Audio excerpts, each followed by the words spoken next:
Good morning. Today we are going to see about moving coil galvanometer.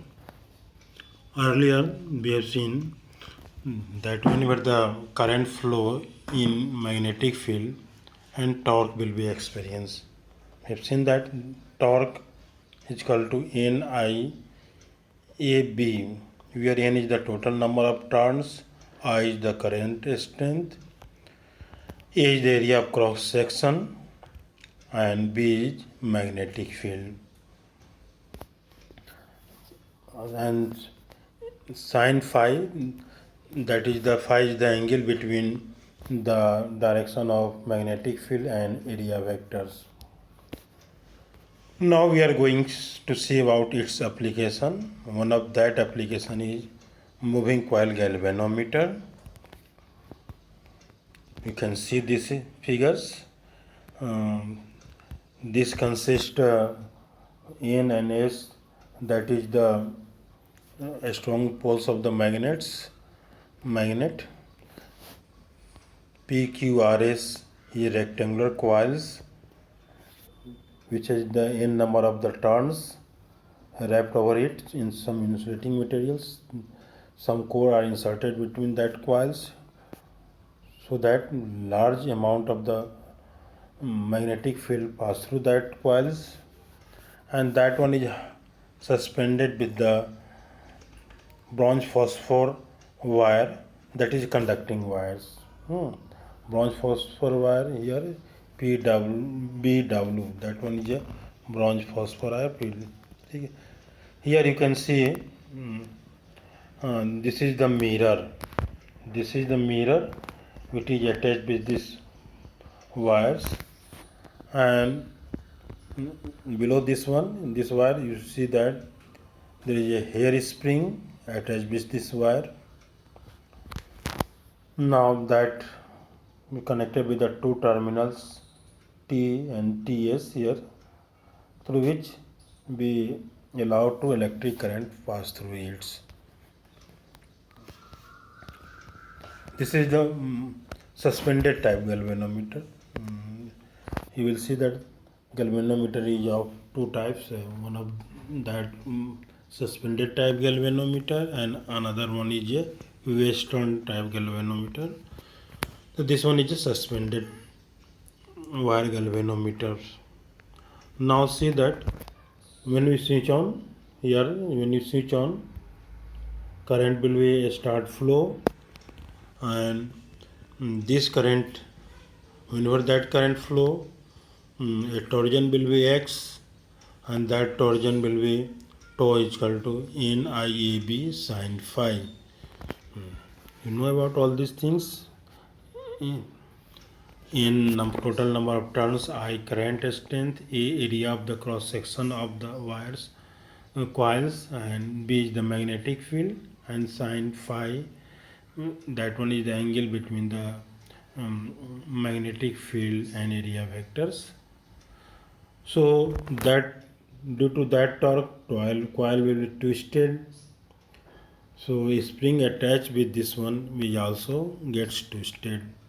So a restoring force that will be developed, and that restoring force will brought back to the galvanometer to original position.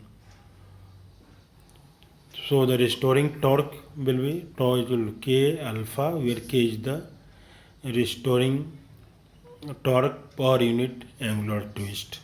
Alpha is the angular twist in that wire. So when in equilibrium, both will be equals.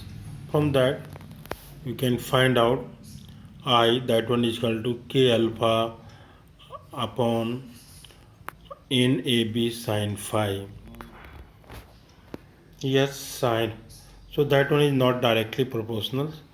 Other factors, K alpha, K is the restoring couples per unit twist, angular twist है, alpha angular twist that is in the wire है, and NAB, all these are the constant, but sine phi, that is not constant. So current is not directly proportional to deflection per unit twist develop in that coils. Now in order to broad this one, we make the magnetic field radial. Here magnets are in the shape of concave, so that magnetic field will always perpendicular to the coils. Whenever the coils rotated at every positions, that one is a perpendicular. So sine phi, that one becomes sine 90 degree, that one is equal to 1. So you can say that current I is equal to K alpha upon AB. In K, so I is equal to K alpha upon NAB. K upon NAB, that all factors are constant here. We have taken this constant K, this constant as G, and G, that one is equal to K upon NAB. That one is called galvanometer. Okay. Now, so you can see that I is directly proportional to alpha and angular twist. So in that way, we can find out strength of the current flowing through it. Okay. Now, current sensitivity. We can measure whether galvanometer is sensitivity. What are the deflection per unit current, that we will call current sensitivity. The current sensitivity I upon alpha, that one is equal to NAB upon K. Voltage sensitivity, deflection per unit voltage, that is deflection per unit voltage, that is alpha upon V. That one is equal to V is equal to IR, so that will be equal to NAB upon KR.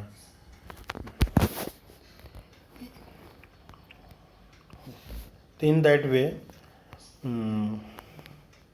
we can find out, we can say that what are the mechanism of working of a galvanometer, and how can we find out its current sensitivity and voltage sensitivity. In that one, you have also seen that current flowing through that galvanometer is directly proportional to the deflection produced in the coils. So that device are utilized for detection of the current. Okay. Now in next video we will see that how can we convert this galvanometer